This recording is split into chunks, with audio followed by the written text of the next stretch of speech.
Alright, so I'm Miss Pascal and I teach 4th grade. The book that I'm going to read you is Each Kindness. That winter, snow fell on everything, turning the world a brilliant white. One morning, as we settled into our seats, the classroom door opened and the principal came in. She had a girl with her, and she said to us, "This is Maya." Maya looked down at the floor. I think I heard her whisper, "Hello." We all stared at her.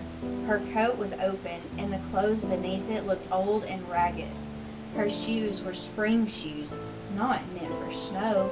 A strap on one of them had broken. Our teacher, Ms. Albert, said, "Say good morning to our new student," but most of us were silent. The only empty seat was next to me. That's where our teacher put Maya. And on that first day, Maya turned to me and smiled, but I didn't smile back.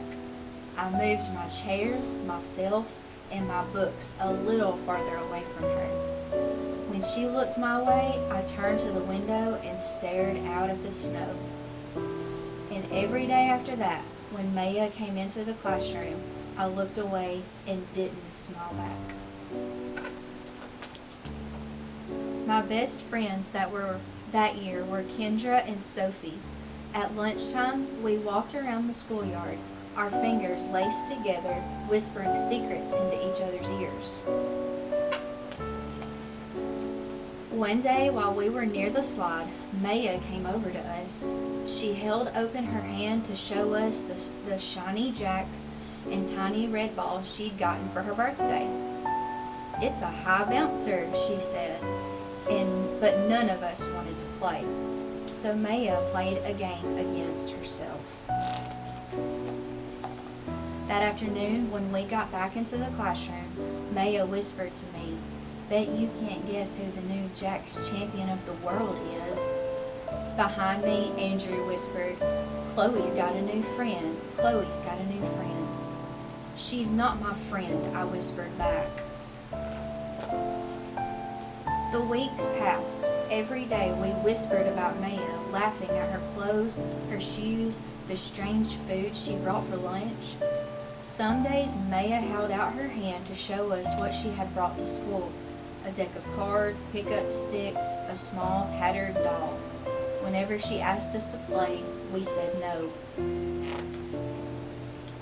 The days grew warmer and warmer. The pond thawed. Grass began growing where snow had once been.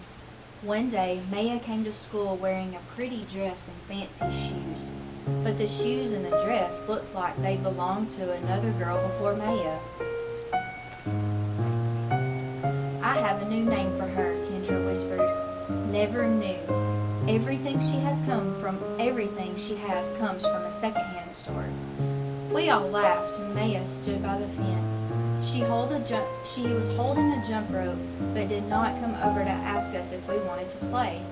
After a while, she folded it double, rolled the ends around each hand, and started jumping. She jumped around the whole schoolyard without stopping. She didn't look up once, just jumped, jumped, jumped. The next day, Maya's seat was empty. In class that morning, we were talking about kindness. Ms. Albert had brought a big bowl into class and filled it with water. We all gathered around her desk and watched her drop a small stone into it. Tiny waves rippled out away from the stone. "This is what kindness does," Ms. Albert said. "Each little thing we do goes out like a ripple into the world." Then Ms. Albert let us each drop the stone in as we told her what kind things we had done. Joseph had held the door for his grandmother. Kendra helped change her baby brother's diaper. Even mean old Andrew had done something. "I carried teacher's books up the stairs," he said, and Ms. Albert said it was true.